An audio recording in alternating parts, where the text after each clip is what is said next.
Muy buenos días a todos, bienvenidos nuevamente a nuestro podcast Colombia Saludable. El día de hoy vamos a hablar sobre la salud, que es un derecho fundamental, esencial para el ejercicio de otros derechos. Cada persona tiene derecho a disfrutar del más alto nivel posible de salud, lo que es vital para vivir con dignidad. En este concepto, hay varios instrumentos internacionales como la Declaración Universal de Derechos Humanos y el Pacto Internacional de los Derechos Económicos, Sociales y Culturales que reconocen el derecho a la salud y el cual está interconectado con otros derechos humanos como la alimentación, la vida y la educación. En el artículo 12 de nuestro pacto subraya que el derecho a la salud no solo incluye atención médica, sino también factores socioeconómicos como la nutrición, el acceso al agua potable y un entorno saludable. Sin embargo, millones de personas siguen enfrentando obstáculos para disfrutar plenamente este derecho, especialmente aquellas situaciones de pobreza. La observación general sobre el artículo 12 se centra en su contenido, en las obligaciones de los Estados, las violaciones y la aplicación nacional, y se basa en la experiencia del Comité en la revisión de estos informes. También el artículo 12 aborda el derecho a la salud, definiéndolo no solo como un derecho a estar sano, sino como un conjunto de libertades y derechos que permiten a las personas controlar su salud y bienestar, y incluye aspectos como la libertad sexual y la protección contra tratamientos médicos no consensuales. El más alto nivel posible de salud toma en cuenta factores biológicos, socioeconómicos y recursos del Estado, reconociendo que la salud no solo depende de las acciones estatales. Desde la adopción de los pactos internacionales en 1996, la salud se ha redefinido para incluir elementos socioeconómicos como la distribución de recursos y el impacto del género, así como nuevas enfermedades y retos demográficos.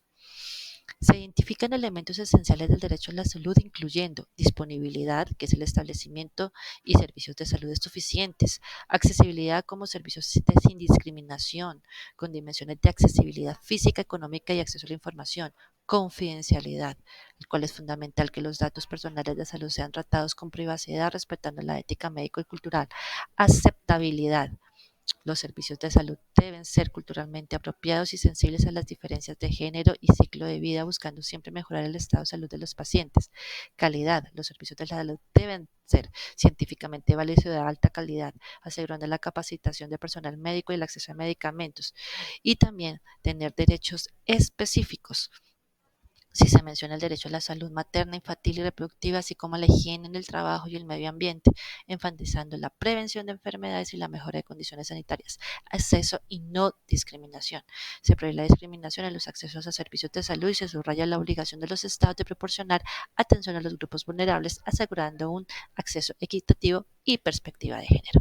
El día de hoy nos acompaña la doctora Ana Lucía Gil Huertas, participante en la Comisión de Derechos a la Salud del Colegio de Abogados y de la Red Iberoamericana de Derecho Sanitario, miembro activo del Proceso Regional de Derechos de Salud y Sistemas de Salud impulsado por el Banco Mundial. Muy buenos días, doctora Ana. En este momento quisiera hacerle dos preguntas concretas. ¿Qué medidas deberán adoptar los Estados partes en el Pacto Internacional de Derechos Económicos, Sociales y Culturales a fin de asegurar la plena efectividad del derecho a ser? Bienvenida. El segundo punto. ¿Qué temas generales considera de especial alcance con respecto al cumplimiento del derecho a la salud? Doctora Diana, como usted muy bien lo dijo, soy miembro activo del proceso regional sobre el derecho a la salud, el sistema de salud, y esto gracias al Banco Mundial. Y dentro de las medidas que deberán adoptar los Estados partes en el Pacto Internacional de Derechos Económicos, Sociales y Culturales, a fin de asegurar la efectividad, pues en este caso, como primero tenemos la reducción de la mortalidad y la mortalidad infantil y el sano desarrollo de los niños. Lo que se busca es que se incluya el acceso a la planificación familiar, la atención anterior y posterior al parto, los servicios obstétricos y de urgencia. Así también, como siguiente medida, tenemos el mejoramiento de todos los aspectos de la higiene del trabajo y del medio ambiente. Prevenciones en este caso, prevención y reducción de la exposición de la población a sustancias nocivas, a factores ambientales, químicos nocivos, y toda la seguridad industrial para prevenir enfermedades laborales y profesionales. Como siguiente medida, la prevención y el tratamiento de las enfermedades epidémicas y endémicas profesionales, entre otras, Dentro de esas enfermedades de transmisión sexual que afecten de forma adversa la salud sexual y genésica, atención de medida urgente en los casos de accidentes y epidemias, peligros análogos para la salud. Como siguiente medida tenemos el derecho a establecimiento de bienes y servicios de salud. En ese caso, la creación de condiciones que aseguren a todos asistencia médica y servicios médicos en caso de enfermedad tanto física como mental. Que todos tengamos acceso y a la mejora y al fomento de la participación de la población en la prestación de servicios médicos preventivos y curativos. Muchas gracias, Ana Lucía. Segunda pregunta. ¿Qué temas generales considera de especial alcance con respecto al cumplimiento de derecho a la salud? Doctora Diana, claro que se han tenido en cuenta temas generales que se consideran de especial alcance respecto al cumplimiento del derecho a la salud. Se considera la no discriminación e igualdad de trato, pues el pacto prohíbe todo tipo de discriminación, ya sea por raza, color, religión, idioma, opinión política. Esto está prohibido. La perspectiva de género como siguiente tema, el comité recomienda que los estados incorporen políticas de perspectiva de género, así también políticas para el derecho a la salud de la mujer, prevención de tratamientos de enfermedades que afecten a la mujer, políticas encaminadas a reducir las tasas de mortalidad materna y la protección de la mujer contra la violencia en el hogar, políticas encaminadas a la salud de los niños y los adolescentes, adoptar medidas para reducir la mortalidad y la mortalidad infantil y promover el sano desarrollo de los niños, al ejercicio del derecho a la salud del adolescente y adecuados servicios de salud sexual y reproductiva. A las personas mayores, pues estos están en una etapa, pues en la mayoría en su fase terminal, ahorrándoles dolores evitables y permitiéndoles morir con dignidad. A las personas con discapacidades, que no haya ningún tipo de discriminación. A los pueblos indígenas también políticas encaminadas a permitirles sus prácticas curativas en las medicinas tradicionales para que puedan disfrutar del más alto nivel posible de salud física y mental, a que no vayan a ser desplazados de sus entornos y sus territorios tradicionales, que no vaya a presentarse ningún tipo de limitación, ya sea por temas de presuntos opositores del gobierno, y que si hay algún tipo de limitación, pues este sea revisado y tenga unas razones justificadas como de Tenemos a nuestro siguiente panelista, Saiz Fernando Sánchez, que es un experto en temas de salud en Colombia. Quisiera preguntarle en este momento cuáles son las obligaciones que usted considera de carácter inmediato de los Estados partes en relación con el derecho a la salud según el Pacto Internacional de los Derechos Económicos, Sociales y Culturales. Los Estados partes en el Pacto Internacional de Derechos Económicos, Sociales y Culturales tienen varias obligaciones de carácter inmediato con respecto al derecho a la salud. En primer lugar, deben garantizar que este derecho se ejerza sin ningún tipo de discriminación, asegurando la igualdad de acceso a los servicios de salud a todas las personas, incluidos grupos vulnerables como presos, solicitantes de asilo e inmigrantes ilegales. Además, tienen la obligación de adoptar medidas concretas y deliberadas que estén dirigidas a la plena realización del derecho a la salud, lo que implica avanzar de manera efectiva y expedita en su aplicación progresiva, sin que se interprete como una justificación para no implementar acciones inmediatas. Esto incluye abstenerse de obtener medidas regresivas sin una justificación adecuada y en caso de hacerlo deben demostrar que se han agotado todas las alternativas y que tales medidas están en consonancia con los recursos disponibles. Muchas gracias, Aid, por la respuesta. Ahora la segunda pregunta que le quiero hacer es, ¿qué tipo de obligaciones impone el derecho a la salud a los Estados partes y cómo debe cumplirse? El derecho a la salud impone a los Estados partes tres tipos o niveles de obligaciones: respetar, proteger y cumplir.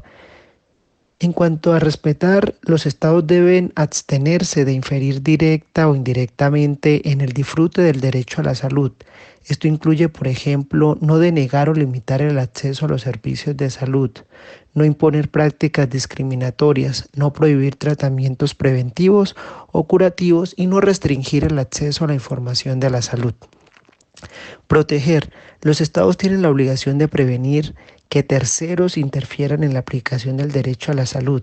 Esto incluye regular a actores privados en el sector de salud, velar por que los profesionales de la salud estén adecuadamente capacitados y garantizar que la privatización de los servicios de salud no afecte negativamente su accesibilidad, calidad o aceptabilidad. Y en cuanto a cumplir, esta obligación se subdivide en facilitar, proporcionar y promover. Implica que los estados adopten medidas legislativas, políticas y administrativas para garantizar el acceso igualitario a servicios de salud, implementar programas de vacunación, asegurar el acceso a los determinantes básicos de salud como agua potable, alimentos nutritivos, vivienda adecuada y desarrollar políticas nacionales coherentes en materia de salud pública. También incluye promover la educación en salud, apoyar decisiones informadas de los individuos sobre salud y facilitar investigaciones en el área de la salud.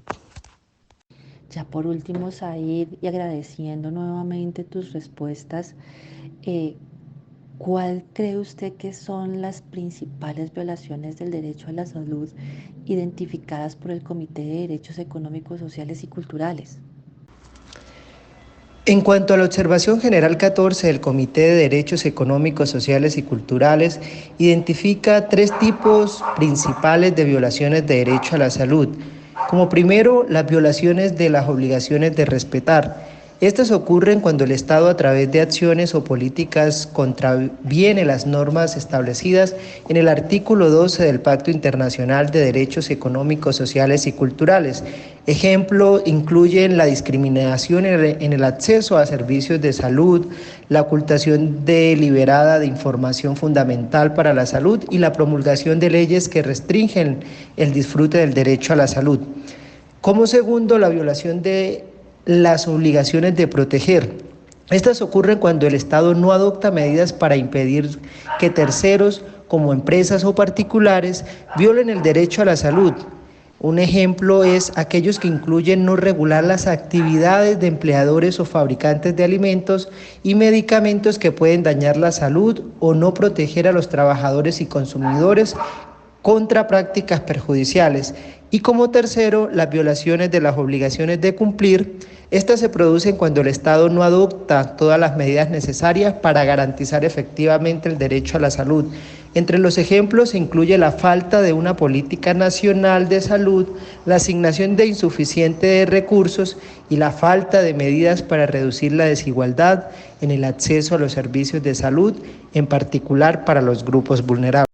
Bueno, continuamos con nuestro siguiente panelista, el señor Diego León, que es un experto en salud y estrategia.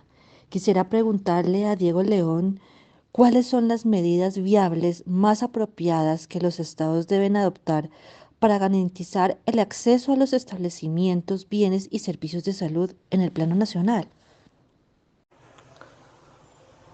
Para garantizar el acceso a los establecimientos, bienes y servicios de salud en el plano nacional, los estados deben de adoptar una serie de medidas viables y apropiadas, teniendo en cuenta sus circunstancias específicas y los recursos disponibles. A continuación detallaré algunas de estas medidas. Adopción de una estrategia nacional de salud. Los estados deben de formular una estrategia nacional que permita a todos el disfrute del derecho a la salud basada en los principios de derechos humanos. Disponibilidad de recursos. Es esencial que cada estado cuente con un número suficiente de establecimientos, bienes y servicios de salud, incluyendo hospitales, clínicas, personal médico capacitado y medicamentos esenciales. Accesibilidad. Los servicios de salud deben de ser accesibles a todos, sin discriminación alguna. Esto incluye la accesibilidad física, económica y el acceso a la información. Calidad y aceptación. Los servicios de salud deben de ser de muy buena calidad, culturalmente apropiados y respetuosos de la ética médica. Muchísimas gracias por tu respuesta, doctor Diego. Otra pregunta. ¿De qué manera deben los estados garantizar la participación del pueblo en la formulación y ejecución de las estrategias nacionales de salud? Para garantizar la participación del pueblo en la formulación y ejecución de las estrategias nacionales de salud, los estados deben de adoptar las siguientes medidas. Participación efectiva de la comunidad.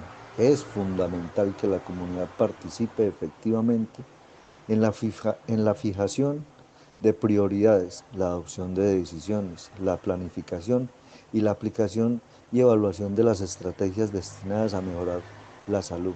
Esto asegura que las políticas y programas de salud reflejen las necesidades y preocupaciones de la población. Procesos participativos y transparentes. La estrategia y el Plan de Acción Nacional de Salud deben ser elaborados y revisados periódicamente sobre la base de un proceso participativo y transparente. Esto implica involucrar a diversos actores de la sociedad, incluidos los grupos vulnerables o marginados, para asegurar que sus voces sean escuchadas y consideradas.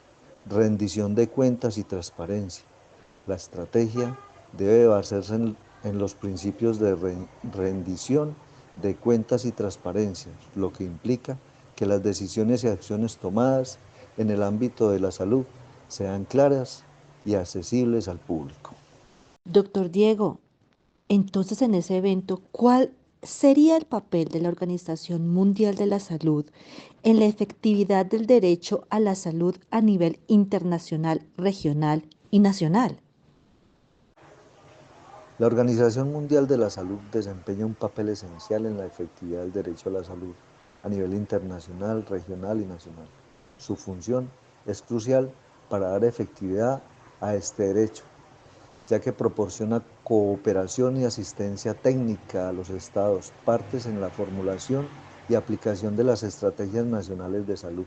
Además, la OMS ofrece información y servicios de asesoramiento en la reunión de datos, el desenglobe de los mismos y la elaboración de indicadores y bases de referencia del derecho a la salud. La OMS también colabora eficazmente con otros organismos y programas de las Naciones Unidas, como el UNICEF y la Organización Internacional del Trabajo, para reforzar la interacción entre todos los actores involucrados en la efectividad del derecho a la salud. Y bueno, doctor Diego, ya para finalizar, ¿qué función desempeña el UNICEF en relación con el derecho a la salud de los niños y cómo pueden los estados parte colaborar con esta organización? Su función se centra en garantizar que los niños y adolescentes tengan acceso al más alto nivel posible de salud y a centros de tratamiento de enfermedades. Esto incluye asegurar el acceso a los servicios esenciales de salud para el niño y su familia, como la atención anterior y posterior al parto de la madre. Además, el UNICEF colabora con los estados partes, proporcionando orientación sobre indicadores pertinentes del derecho a la salud, lo que permite abordar distintos aspectos de este derecho. La organización también participa en la prestación de socorro en caso de desastres y ayuda humanitaria en situaciones de emergencia, priorizando la asistencia a los grupos más vulnerables como los niños. Bueno, con estas respuestas de nuestros panelistas expertos en políticas de salud, es claro que el sistema de salud en Colombia presenta avances significativos como el acceso ampliado a servicios médicos y la implementación de la Ley 100, que ha buscado garantizar la cobertura universal. Sin embargo, se enfrenta a desafíos persistentes, incluyendo desigualdades regionales, problemas de financiación y calidad en la atención. La pandemia evidenció las fragilidades del sistema, subrayado a la necesidad de reformas que fortalezcan la infraestructura y mejoren la eficiencia. En resumen, aunque hay logros importantes, es crucial seguir trabajando para asegurar un sistema de salud más equitativo y sostenible para todos los colombianos. Agradecemos a nuestros panelistas, Ana Lucía Gil, el doctor Say Sánchez y el doctor Diego León, y quien les habla, Diana Vanegas. Nos veremos en una próxima oportunidad en su podcast Colombia Saludable.